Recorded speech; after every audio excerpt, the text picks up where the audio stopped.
শুভ সকাল।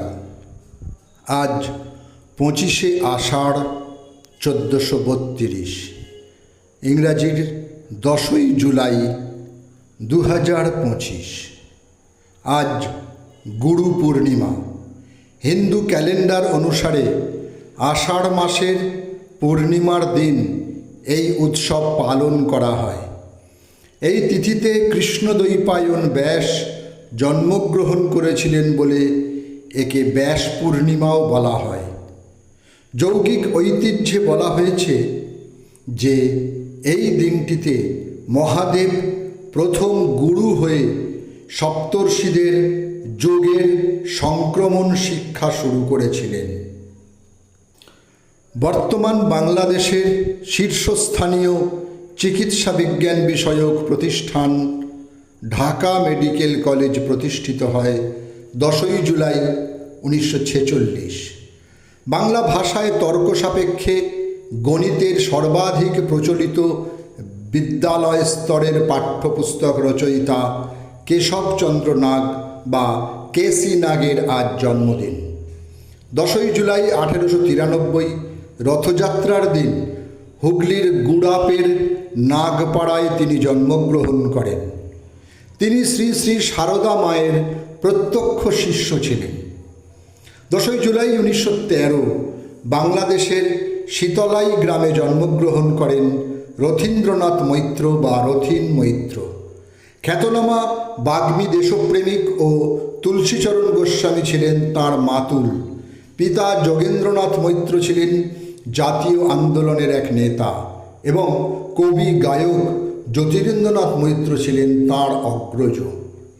তিনি ছিলেন বিশিষ্ট বাঙালি চিত্রশিল্পী, প্রখ্যাত রবীন্দ্রসঙ্গীত শিল্পী, সঙ্গীত শিক্ষক ও সংগঠক শুভ গুহ ঠাকুরও তার আজ জন্মদিন। 10ই জুলাই 1918 বাংলাদেশের বরিশালের বানাড়িপাড়া গ্রামে এক অত্যন্ত দরিদ্র পরিবারে তাঁর জন্ম হয়। কলকাতার রবীন্দ্রসঙ্গীত শিক্ষা প্রতিষ্ঠান দক্ষিণীর তিনি প্রতিষ্ঠাতা। প্রকৃতির কবি রবীন্দ্রনাথ, প্রণাম, এই সমস্ত কয়েকটি তথ্যচিত্রের তিনি সঙ্গীত পরিচালক।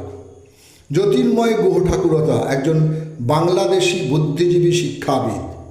তার অন্যতম পরিচয় তিনি বাংলাদেশ মুক্তিযুদ্ধের শহীদ হওয়া বুদ্ধিজীবীদের একজন। আজ তাঁর জন্মদিন।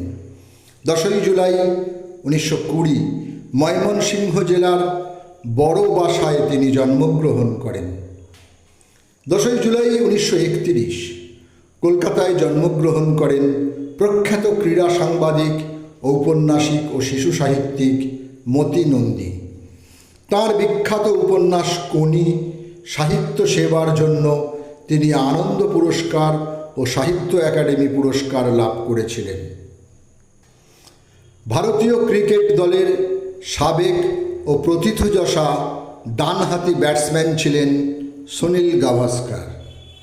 ক্রিকেট ইতিহাসে তাকে অন্যতম সেরা উদ্বোধনী ব্যাটসম্যান হিসেবেও ধরা হয়। আজ তাঁর জন্মদিন। সময়টা 1949। তিনি যখন তাঁর খেলার জীবন শেষ করেন তখন বিশ্বের সর্বাধিক টেস্ট রান ও টেস্ট সেঞ্চুরির রেকর্ডের অধিকারী ছিলেন তিনি।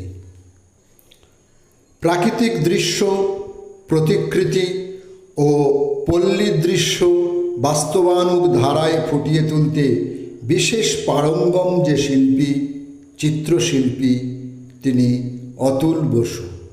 ছবি আঁকার জন্য তিনি মূলত তেল রং ব্যবহার করতেন। আজ শিল্পীর মৃত্যুদিন। সময়টা 1977। স্বাধীন বাংলাদেশের একজন প্রখ্যাত প্রত্নতাত্ত্বিক, গবেষক, লেখক ও সাংস্কৃতিক কর্মী প্রফেসর ডক্টর এনামুল হকের আজ মৃত্যুদিন। সময়টা 2022। তিনি 1987-তে অগ্রণী ব্যাংক শিশু একাডেমির শিশু সাহিত্য পুরস্কার, 2011-তে বাংলা একাডেমি ফেলোশিপ, 2014-তে 21শে পদক ও 2017-তে স্বাধীনতা পুরস্কার অর্জন করেছিলেন। 2020 সালে ভারত সরকার তাঁকে পদ্মশ্রী সম্মান প্রদান করে। সকলকেই আমার আনত প্রণাম।